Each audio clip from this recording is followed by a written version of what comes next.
त्या मुळात असंविधानिक आहे। अतिक्रमण प्रमुख हा एकच असतो कुठल्याही महानगरपालिकेमध्ये, त्याच्यावर एक सहाय्यक आयुक्त असतो, हे पूर्ण चुकीची आहे। तसेच योगेशजी कोल्हे यांना 2018 मध्ये 1000 रुपयाची लाच घेताना अँटी करप्शन ब्युरोने पकडले होते। त्यांचं निलंबन महानगरपालिकेने केलं होतं, तरी सुद्धा अशा भ्रष्ट अधिकाऱ्याला एवढ्या मोठ्या पोस्टवर कशाने बसवलेल्या आहेत। तसेच सामान्य प्रशासनाकडे आम्ही मागणी केली असता त्यांची अतिक्रमण प्रमुख म्हणून नोंद कुठेच नाही।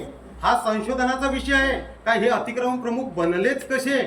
अमरावती शहरात जे हॉकर्स व्यावसायिक यांना पैसे देतात, हप्ते देतात, 2000 रुपये गाडीच्या प्रमाणे योगेश कोल्हे पैसे मागतो आणि जो पैसे देत नाही त्याच्यावर हेतू परस्पर कारवाई करतो। हा आमचा सीधा आरोप आहे। नगर वाचनालय असो, तिथे जे पूर्ण लाईन आहे त्या लाईनीपासून याला कमीत कमी लाखो रुपये महिन्याचे जातात, म्हणून तिथे कारवाई होत नाही। तसेच सिटीमध्ये जे पूर्ण सिटी कोतवालीच्या समोर तोडण्याचे जे आदेश दिले, अतिक्रमण काढण्याचे आदेश दिले दुकानाला, अजूनपर्यंत कारवाई झाली नाही का बरं?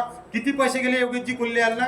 अशा करप्ट अधिकाऱ्याला तात्काळ अमरावती महानगरपालिकेने आयुक्त मॅडमने पदावरून याला बिलकुल बरखास्त केले पाहिजे आणि एक चपराशी व्यक्ती हा अतिक्रमण प्रमुख बनूच कसा शकतो? कमी पडले आहे का महानगरपालिकेपाशी? खूप अधिकारी आहेत चांगले चांगले आणि त्या पदाचे योग्य जे त्या पदाला शोभू शकतात, न्याय देऊ शकतात असे लोक सुद्धा महानगरपालिकेमध्ये आहेत। मग यालाच का बरं निवडले? ज्याच्यावर 1000 रुपये घेताना ज्याची 1000 रुपयासाठी ज्याची नियत फिरू शकते, एवढ्या मोठ्या खुर्चीवर बसल्यानंतर तो पूर्ण अमरावती महानगरपालिका विकू शकतो, हे महानगरपालिकेच्या लक्षात येत नाही आहेत का? हा या चपराशाला तिथे बसवणं म्हणजे जो खरा त्या पदाचा दावेदार आहे, त्या खुर्चीचा दावेदार हा त्याच्यावर झालेला अन्याय आणि तो आम्ही कधीही होऊ देणार नाही। आणि आमच्या गरीब हॉकर्सवर जो पैसे देत नाही त्याच्यावर आम्ही कारवाई होऊ देणार नाही। योगेश कोल्हे यांना तातडीने हटवावे, अन्यथा आम्ही तीव्र आंदोलन करू। धन्यवाद।